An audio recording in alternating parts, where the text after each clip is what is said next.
from Washington, D.C., this is Balance of Power with Joe Mathieu. Election day arrives as the government shutdown matches the all-time record. Welcome to the Tuesday edition, live from New York, as voters cast ballots in a series of races that we're watching across the country. And coming up, we'll get the latest on the shutdown from Bloomberg's Tyler Kendall in Washington, with updates on the elections from Romaine Bostick in New Jersey and Greg Giroux in Virginia. Later this hour, we'll compare notes with Republican strategist Lanhee Chen, all part of our coverage on this election day on Bloomberg TV and radio. And we start with a look at Wall Street. Charlie Pellet has that for us from World Headquarters here in New York. Charlie? Thank you very much, Joe Mathieu. We got the bears voting decisively right now, with the Dow, the S&P, NASDAQ all in the red. The S&P looking at a 71-point drop right now at 6780, down now by 1%. The Dow down 282, down 0.6. NASDAQ down 385, drop there of 1.6%. Stocks are tumbling. Risk-off sentiment returns to markets following results out of Palantir Technologies. Also, warnings from Wall Street executives chief executives that the equity market is due for a pullback. Again, the S&P now down by 1.1%. Your 10-year at 4.08%, with a 2-year currently yielding 3.57%. Spot gold is down $45 the ounce, $39.55. That is a drop of 1.1%. Silver down 1%, and West Texas Intermediate crude down 0.5%, $60.77 a barrel. Bitcoin now down 5.5%. Bitcoin at 100,941. Bears repeating. Bitcoin right now selling off big time, down 5.5%. Palantir Technologies after earnings down now by 7%. And Nvidia retreating today. Nvidia down by 3%. We got you covered on markets, recapping S&P down by 1%, 6780. And one more quote on that. Bitcoin down by 5.5%. Balance of power continues right now. Election Day 2025. He's here in New York. Once again, your host, Joe Mathieu. Charlie, thank you so much. We'll have more from Charlie Pellet on the Tuesday trade, the Election Day trade, in just about 20 minutes time from now. A risk-off session. We'll see if it stays that way as we work through this day that has voters waiting in lines in New York, in Virginia, in New Jersey. Not always in lines after seeing a massive surge in early voting. And we're going to spend some time over the next hour picking through each of these races with some of the smartest people in the business, including right here at Bloomberg. We'll connect with Tyler Kendall in a moment in Washington, with Romaine Bostick in New Jersey, as we set the stage for what could be a very late evening here. Greg Giroux will have more coming up from Virginia as well, with a very important gubernatorial contest that's been unfolding there. Let's start in New York, though, where the self-described Democratic Socialist Zohran Mamdani is apparently cruising to a victory. We've talked about the polls here for weeks. Double-digit lead on the poly market. He's got a 95% chance of victory. And Republicans have been urging GOP voters to back Andrew Cuomo in an effort to keep Mamdani out of office. Elon Musk, Stephen Miller, and yes, even Donald Trump endorsing Cuomo in the 11th hour of this race. Of course, this follows weeks, months, really, of rhetoric from the president of the United States aimed at Mamdani, who he calls a communist. Let's remember. You have a communist running, and you shouldn't vote for him. He's a disaster. You know, he's running against a communist. I would think that he would have a good shot of winning. He's a communist. I don't think our country is ready for a communist. I'd prefer not to have a communist mayor of New York City. And, you know, that's what he is based on his policy. Democrats have become radical left lunatics. They have policies that nobody's going to buy. And, you know, I see what's going on in New York. We're going to have perhaps a communist mayor. It's not even believable, my beautiful New York. My beautiful New York. The president, of course, in Washington right now. And we want to start with the backdrop for these elections in the nation's capital. Bloomberg Washington correspondent Tyler Kendall is there right now with more, and it's good to see you, Tyler. This is, of course, happening, people voting on the same day that the government shutdown reaches the all-time here, 35 days, and will, within hours, be in record territory. The president has really tried to frame this race in New York City as an important one, and has even threatened pulling federal funding if Mamdani wins. Right, and that comes after the president has already frozen $18 billion in funding for New York City infrastructure projects, with the basis being that the government shut down and then the OMB had the ability to claw back those funds. So it's definitely playing a role here, is definitely a backdrop. And Joe, at the moment, we can say there's not much movement, but there does appear to be a glimmer of hope, because we did hear from Senate Majority Leader John Thune yesterday, who said that there seems to be an off-ramp appearing. Now, we should caution, of course, that these talks are very fragile, and our understanding is they're not happening at the leadership level, but there seems to be momentum among rank and file members on a bipartisan basis to reach some sort of solution to reopen the government. As Joe, today the Senate voted for the 14th time and failed to pass the same stopgap measure that would at least open the government through November 21st. The deal that's emerging is one that we kind of have been expecting, which would be that Democrats would be guaranteed a certain vote date for extending the Affordable Care Act Obamacare premium subsidies in exchange for reopening the government. And then there could be some other element here that includes a 3-bill minibus reportedly and other guarantees for a fuller year appropriations process, because as you well know, and you've been asking every lawmaker, there seems to be a back and forth on whether or not Republicans really want to pass a longer term CR, and this could be a potential off ramp. This is a great update. And, you know, we've also been hearing, Tyler, from lawmakers and congressional watchers, if you will, over the past really 24 to 48 hours, who seem to think that this week we could see this shutdown end. That is what would be required to fulfill SNAP benefits. The president of the United States on Truth Social earlier today, SNAP benefits, he writes, which increased by billions and billions of dollars during crooked Joe Biden's disastrous term in office, will be given only when radical left Democrats open up the government, which they can easily do, and not before. Tyler, he's currently funding 50% of these benefits, which we used to call food stamps. Right, exactly. SNAP, the Supplemental Nutrition Assistance Program. And Joe, this comes one day after the Department of Justice said that it would partially fund these benefits for at least through November while the government remains shut down. And why there was talk that there could be momentum this week is because millions of Americans woke up on November 1st over the weekend without their SNAP accounts replenished. 1 in 8 Americans currently receives food benefits through the program. So this is a huge pressure point on both sides of the aisle. And there's a lot of Americans that are currently in need. Now, President Trump's post raises a lot of legal questions, a lot of economic questions, a lot of political questions on what this is going to look like going forward, because we had heard that the USDA was going to use up a pile of contingency funding related to SNAP, but that they weren't really going to go further than that. And that's why this was only going to be partially funded. So it's something that we're going to be watching closer because it has such broad ranging implications. Tyler, we thank you, as always. Bloomberg Washington correspondent Tyler Kendall in our D.C. bureau. I'm Joe Mathieu in New York, where we're following races, of course, not only here in Manhattan, but across the river in New Jersey.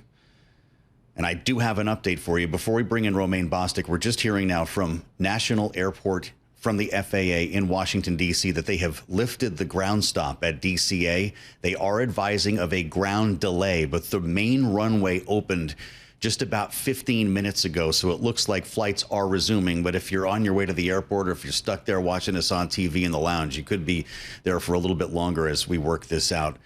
There were reports of a threat that had been phoned in. To New Jersey, where Bloomberg's Romaine Bostick is standing post throughout the day here following the gubernatorial election there, and one that many polls suggest is too close to call. Romaine, there's a bit of history in New Jersey, as you well know. The Garden State, kind of like Massachusetts, likes to have a check on who's in the White House, and has typically had a gubernatorial winner here with the party opposite of those controlling the executive. Is this going to be an exception this year? Well, potentially, Joe. I know you're a student of history, and actually, frankly, to be honest, history actually isn't on Mikey Sherrill's side. She is the Democrat, and she is, for right now, the front runner, but only by a couple of percentage points, depending on what poll you pick. But here's the thing when it comes to history. Never have we seen the leading party, meaning so the Democratic Party, having 3 consecutive turns at the governor's mansion. Remember, Phil Murphy, he is the outgoing governor. He's had served 2 terms here. And Mikey Sherrill, also a Democrat, if she were to win, that would actually defy history here in making her continue that streak for a 4th year here, for another 4 years, excuse me, Joe. And Jack Ciattarelli has really been leaning in to a lot of what would normally be considered the Democratic base, really reaching out to Black and Latino voters, particularly Latino voters that actually started to gravitate a little bit more towards Trump in the last presidential election. Ciattarelli's campaign saw that as an opportunity, and they've been campaigning heavily in some of the Latino strongholds in this state. We've seen the president weigh in a couple of times recently, at least on Truth Social. I know there was a tele-rally that he held last evening. Romaine, he's been seizing on energy as the key issue in this race. If you want energy prices to go down, vote for the Republican. Is that resonating in New Jersey? Well, I'll tell you this. Energy prices are resonating with voters, and in fact, it's driving a lot of them to the polls. The question is, what's the actual solution? Both Jack Ciattarelli and Mikey Sherrill have sort of outlined proposals for how they think they could rein in energy prices. For Ciattarelli, part of it is pulling out of some of the climate agreements that this state had agreed to. Mikey Sherrill has proposed actually freezing power prices. But remember, it really goes a lot deeper than that. A big part of the reason for the jump in energy prices here in the state is because of the build out of AI data centers, and there are more coming, Joe, including 2 gigantic ones, one in central New Jersey by CoreWeave and another in southern New Jersey, not far from Atlantic City. Both of those would effectively double the amount of available data center capacity in this state within the next year or 2. But the big rub here is to increase the actual capacity for electricity to serve that.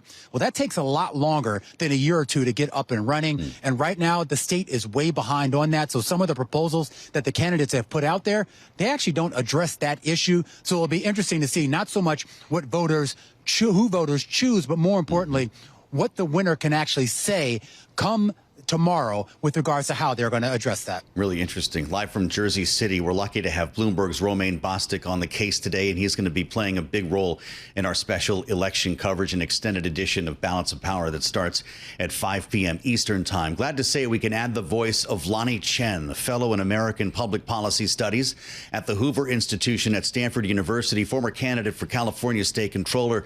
That was in 2022, and he was the policy director on Mitt Romney's presidential campaign in 2012. Lanhee, it's great to have you. Everyone's trying to nationalize these races. That's what we all do in this business. We're looking for bellwethers. How about you? Well, Joe, I think that's a great observation. Increasingly, American politics defies the old axiom that Tip O'Neill had. All politics is local. Well, not anymore. All politics now is national. And we're seeing that in the Virginia governor's race, the New Jersey governor's race, to some degree, the New York mayoral. And out here in California, where I'm sitting, over Proposition 50, which is the big redistricting initiative that Gavin Newsom put much of his political capital behind. So the reality is so much of this election that we're seeing this year, and I would venture to say in future years, is going to be a referendum on national politics and particularly Donald Trump. Well, we wanted to talk to you about this redistricting effort in California. This has been a remarkable story to see unfold. It's now, of course, well, it started in Texas, but now has involved any number of states that will be redrawing congressional maps. I spoke last evening, Lanhee, with Frank Luntz, the pollster and founder of FIL, and asked him which of these races was the most important for him tonight. That's the one he picked. Here's what he said. It's the California redistricting ballot initiative, because that's going to determine who controls Congress. If the Democrats are successful, if they win that initiative, it will be 5, maybe even 6 seats switching from Republican to Democrat as they carve up the state more politically. That California initiative is going to have a bigger impact on American politics than anything that happens between now and Election Day 2026. That's saying a lot from Frank Luntz, and the money has been remarkable in this campaign. Lanhee, Democrats have thrown almost $100 million in ads to boost Prop 50, according to Ad Impact. Republicans with $38 million, and a lot of folks are expecting a blowout. What's about to happen in California? Well, I don't know that it'll be a blowout. I think that the measure is poised to pass. I think it will probably be closer than people expect. You know, that margin could be somewhere, let's say, between 5 and 10 points. But look, here's the reality of this. This was an initiative that when we began the process, when the initiative was first put forward by Governor Newsom several months ago, I think a lot of people would have told you, Joe, it didn't look like it was going to pass. It looked like it'd be a very difficult road. But what Gavin Newsom did was very smart. A couple things. First of all, as we've talked about already, he nationalized this. He made this about California versus Donald Trump. And that framing ended up being very successful. I'd say number two, he was able to get national Democratic Party constituencies and interests engaged in this campaign. So he raised a lot of money, not just from his base of donors, but also more broadly from various interests across the country who wanted to make sure that Democrats had an advantage going into this midterm election cycle. And then the last thing is, for Gavin Newsom's own prospects, this was really a vehicle for him to get out and campaign nationally, to get his name out there. We think he's going to run for president in 2028, and this was a great jumping off point for him. So this has become, I think Frank Luntz is right, a bellwether in a lot of ways for how next year's election is going to go, because what's going to happen if Prop 50 passes is Republicans will go down to as few as 4 representatives. Think about that for a minute. The state of California is massive. To only have 4 members of Congress from California who are Republicans is remarkable, but that's going to be the impact of this initiative. That's a big deal. So if you're Darrell Issa, Ken Calvert, some of the other Republicans who are going to be directly impacted by this, are you trying to figure out if you can stay in Congress right now, or are you adopting a different strategy to run in a different district? Well, it's kind of dastardly what they've done, actually, Joe. They've actually put 3 Republican incumbents up against one another. Ken Calvert, Darrell Issa, and Young Kim, all 3 people whom I know well and whom I think have been terrific members of Congress. They're going to have to figure it out because they've essentially been drawn into, if you look at their residences, roughly the same district. So they're going to have to make some decisions about whether they run there, run somewhere else. It's going to be a very challenging situation. And then districts, Joe, that had been competitive for Republicans. So, for example, Orange County, Katie Porter's old district, that's a district that Republicans have always felt would be very competitive, has gone from being about a 3-point differential in registration to a 13-point differential in registration. So you're talking about districts that had been competitive that are not competitive anymore. It's going to be a very tough road for Republicans in the House coming out of this initiative passing. This is going to be something. You know, whether we're talking about redistricting on a great sort of grander party level or the gubernatorial races we're looking at in Virginia and New Jersey, even the mayoral race in New York, they all have costs in common, prices and inflation that are driving decisions at the polls. Lanhee, when you think back to when you were advising Mitt Romney on policy, what do you make of this being the stubborn issue that's getting both Republicans and progressive Democrats elected, depending on the scenario? Americans vote their pocketbooks. It's a very, very simple dynamic. We've seen it in pretty much every election going back over the last, certainly in my lifetime in politics. That's been the issue that fundamentally, with the exception, we had the 9/11 period. There have been periods where foreign policy issues have been more salient. But fundamentally, elections in America do come down to how Americans feel about their personal financial situation.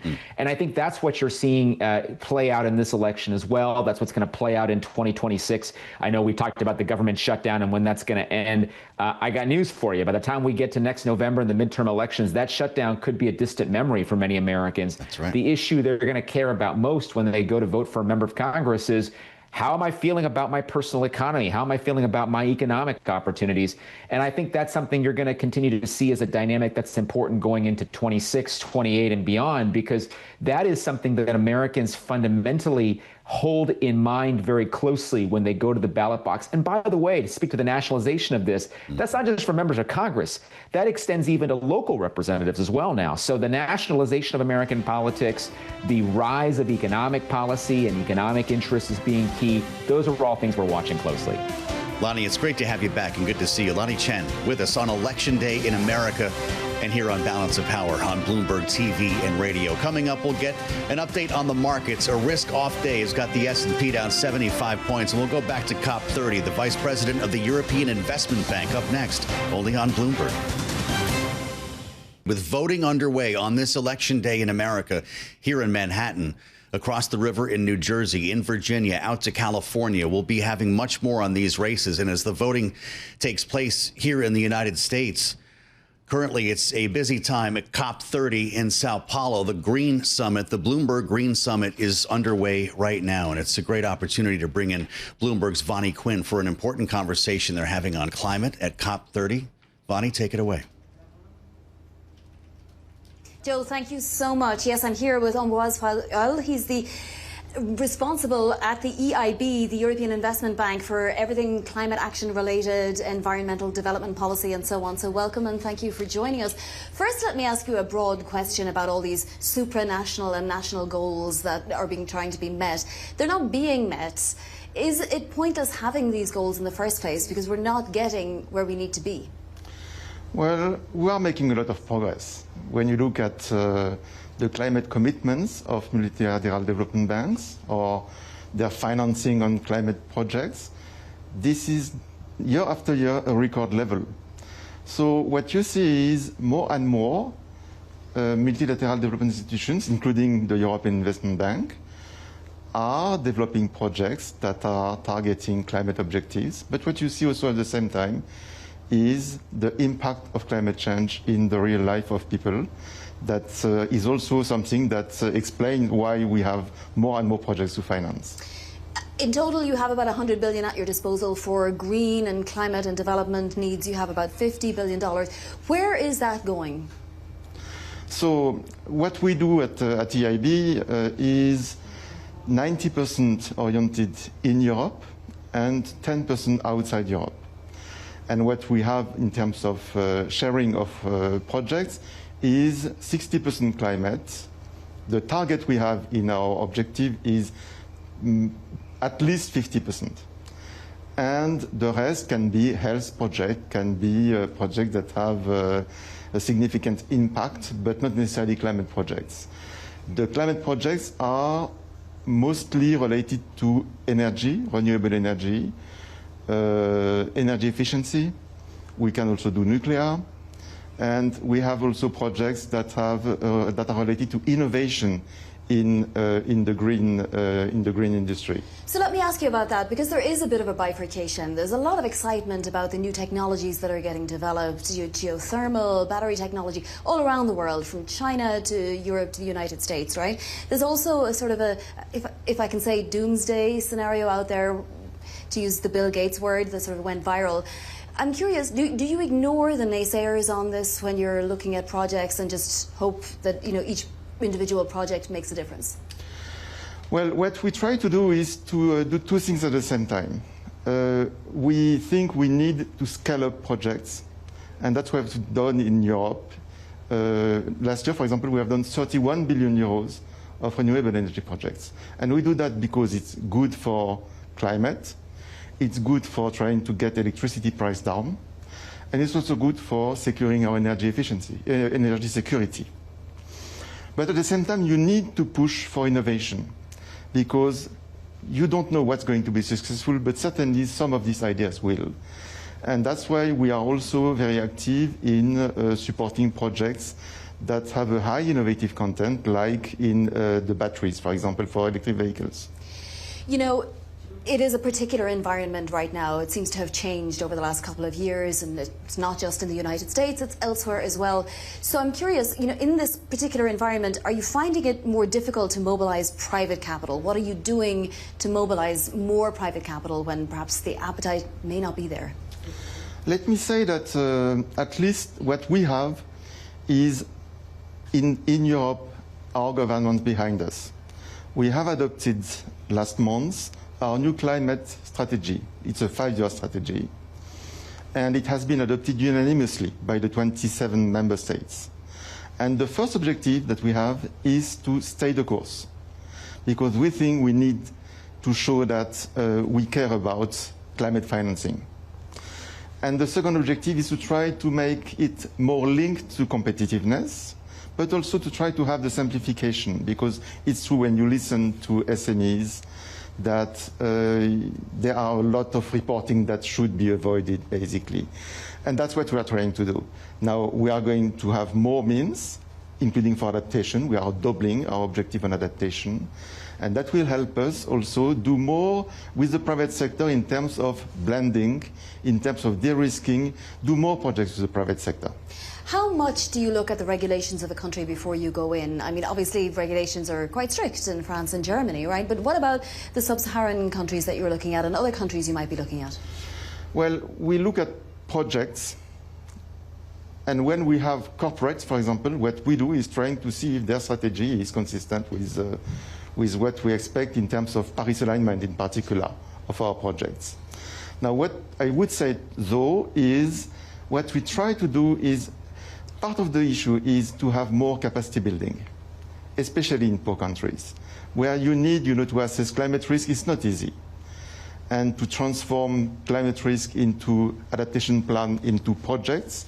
So we have put in place a program that is called Greening the Financial System that helps central banks, financial institutions in poor countries, especially in Africa, to put in place these kind of programs that will help them respond to your question about how can we make sure that we are all going in the same direction.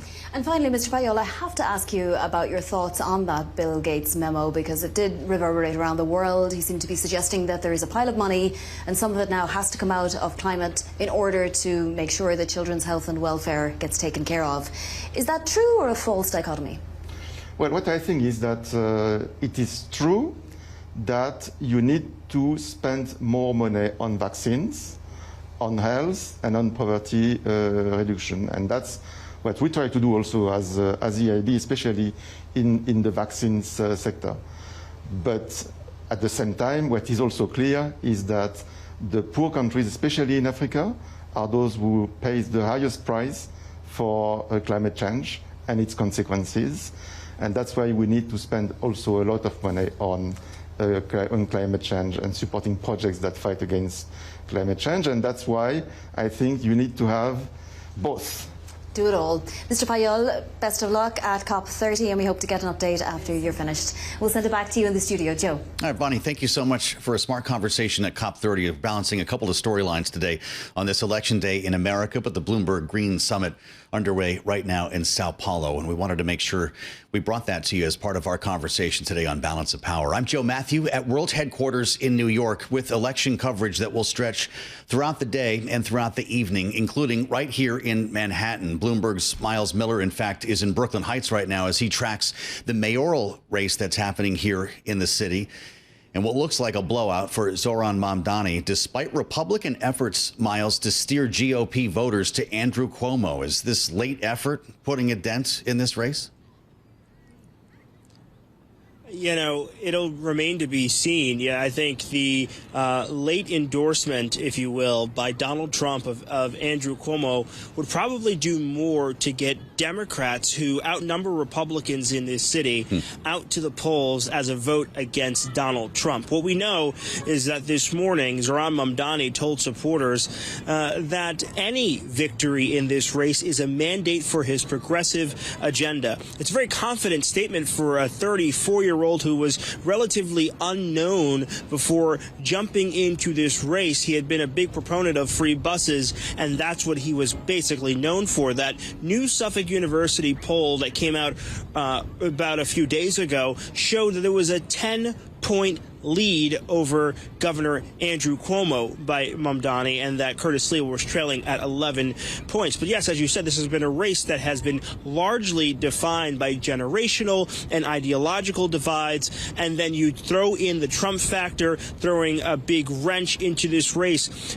This extraordinary, really, crossover endorsement tells us that this is a Republican president who feels he can do a lot more, meaning he can meddle a lot more with Andrew Cuomo than he'd be able to do with Mamdani. But there is that little caveat I've been talking about, which is that Mamdani says he can work with Donald Trump because Donald Trump has been saying since he took office he wants to bring the prices down. He's talked about gas. He's talked about groceries, eggs. You remember he was talking about the price of eggs for months. Yep. This is a lot like what Mamdani's talking about, but the real focus here is how is that going to be paid for? That's the sticky point. Trump saying if Mamdani's elected, he's not sending any money to New York City. Interesting. If we have a double-digit win or a blowout even beyond that this evening, Myles, could this be an early call? I just wonder what you're seeing procedurally while New York City attempts to count the votes in a decent amount of time. I'm just thinking back to 2013 when Bill de Blasio won that decisive victory. That was decided pretty quickly, and that was a tight race too, right? It was de Blasio versus Joe Lhota who ran the MTA, and then Bill de Blasio, who ran the very obscure public advocate's office.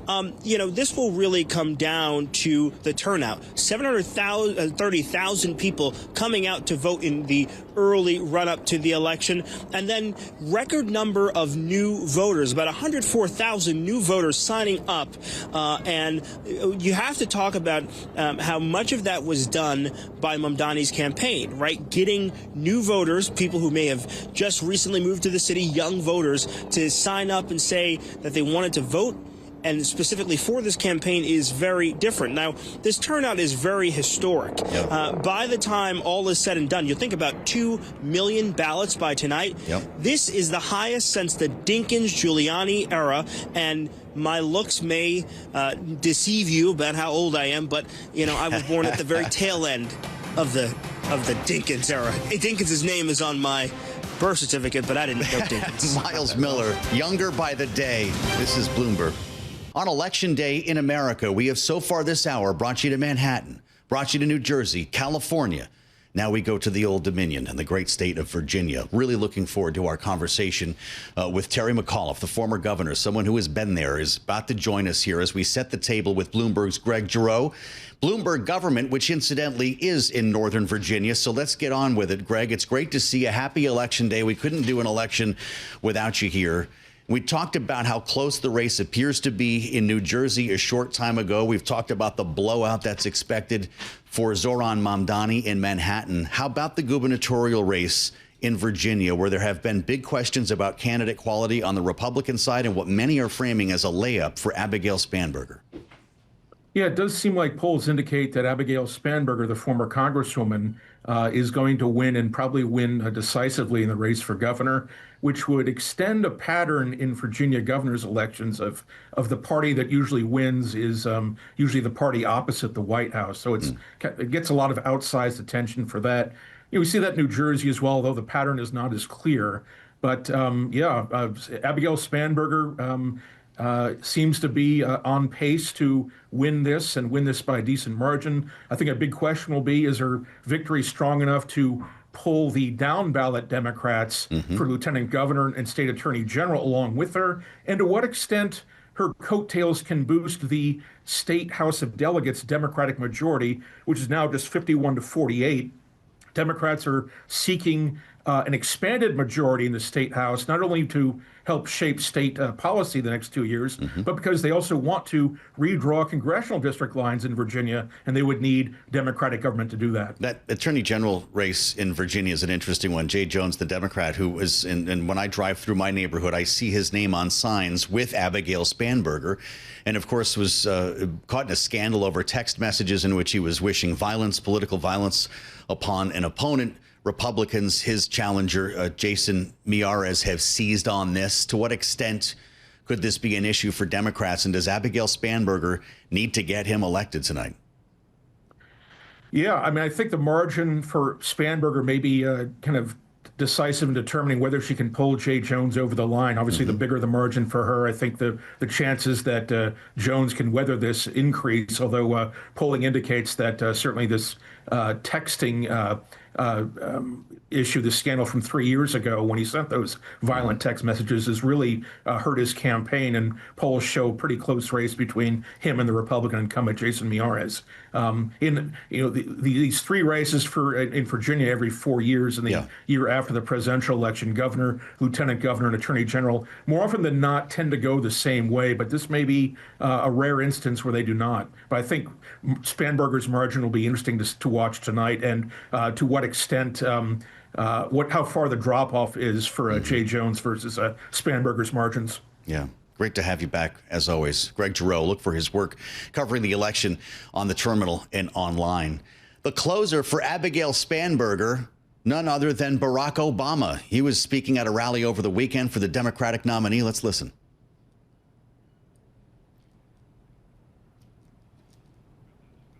Guess we don't have that, but I can assure you he was there. The former governor is with us now as well, no stranger to Barack Obama. Terry McAuliffe, former governor of Virginia, former chair of the Democratic National Committee, is with us live from the Old Dominion. And Governor, it's great to see you. I really appreciate your time today on Bloomberg TV and radio. Yeah. I'm curious your thoughts on the shutdown, now 35 days old, impacting decisions in this election with so many federal workers who have been furloughed now for over a month. Does that help Abigail Spanberger in the end? Absolutely. Republicans rightfully are being blamed for the shutdown. When I ran for governor in 2013, Republicans also had a shutdown there. I went up 10 points in the polls.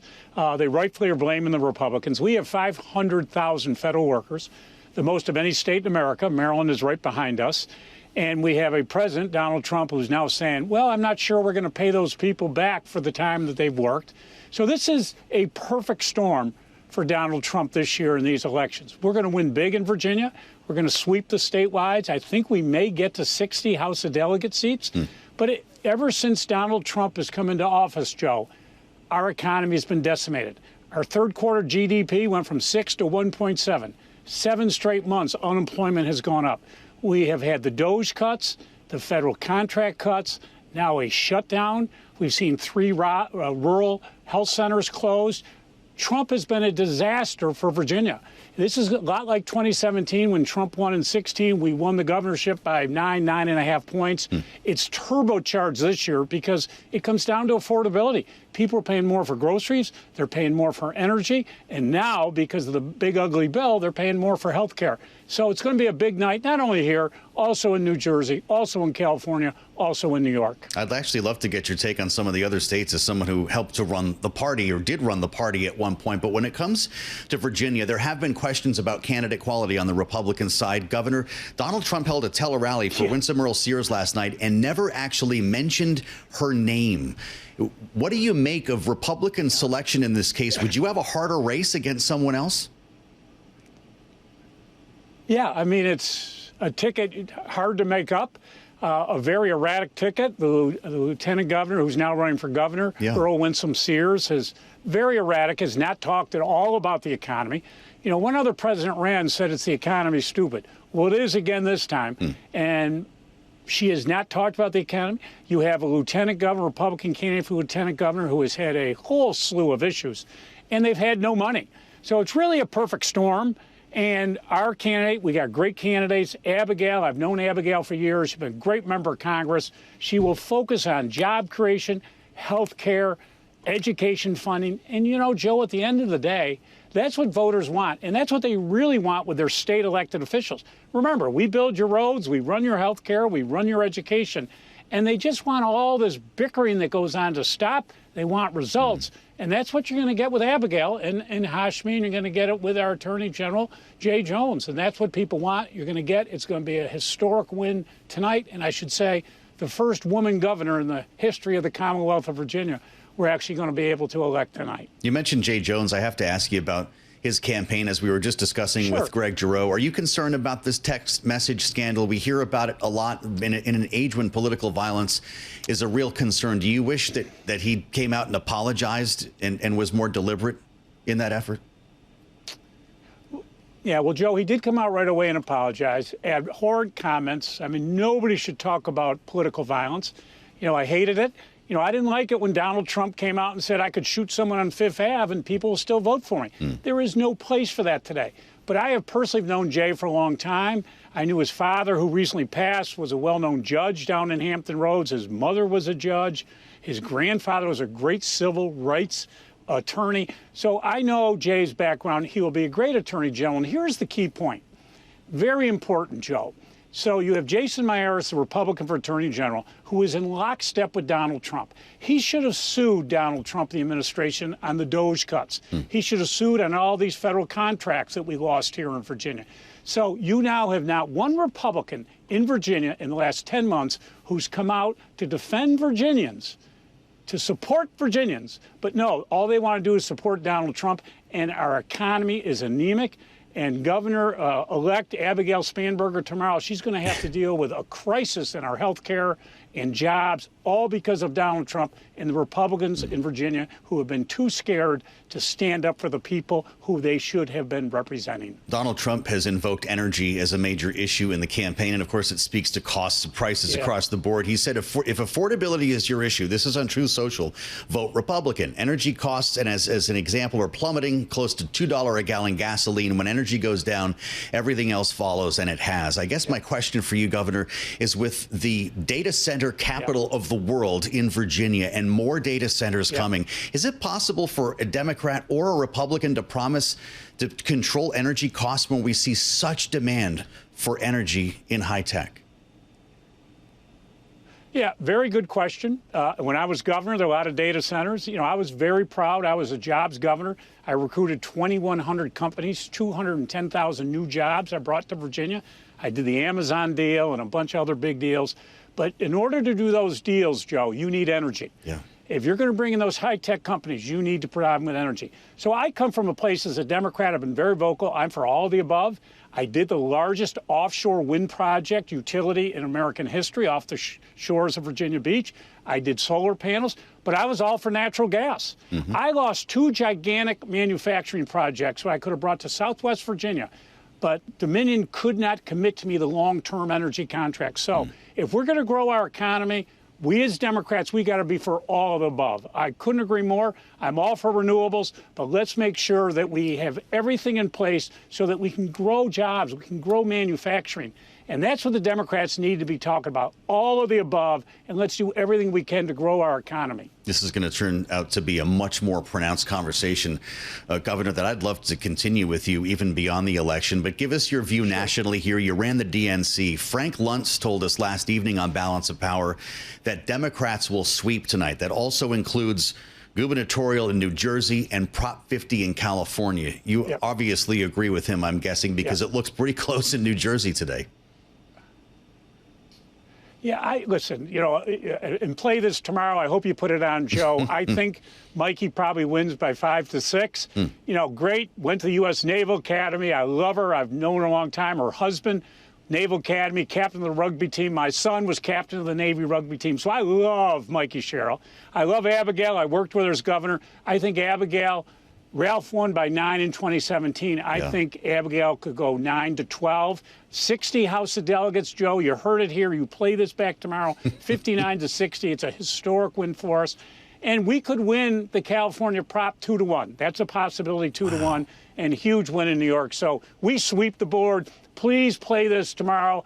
And either I look like a great soothsayer or I'm one of the biggest fools in American politics. That's some confidence. That's a man with confidence. But I'm just telling you, but the dynamics of Donald Trump, he is minus. He's at, you know, you saw the polls. He's the lowest of any president in American history. In Virginia, he's minus 15 points. He has destroyed our economy. Soybean farmers, because of the tariffs, they're going bankrupt. Rural voters in Virginia, farmers, going bankrupt because of Donald Trump. And it's just shocking to me that nobody, now one Republican will stand up and say, Mr. President, you are wrong. This is hurting our economy. Show political courage. Get up and do what's right. I'm all about jobs. I'm a jobs governor. And we need someone in that White House who's focused on people's jobs, their health care, keeping energy prices low, keeping grocery prices low. So big night for us, Joe. Tomorrow, I want this thing replayed tomorrow at 1 o'clock. All right, producer James has his assignment. You're making his job easier, Governor. Terry McAuliffe, thank you for being here live on Bloomberg TV and radio on Election Day in Virginia and across the country. We appreciate your insights, and we will see. Let's see if Mikey Sherrill pulls out 5 or 6 points, and we'll play some of that tape back tomorrow with Terry McAuliffe. Great conversations across the board, and I want to thank everybody for being part of it. We'll meet you back here at 5 p.m. Eastern for a special extended edition of Balance of Power, only on Bloomberg.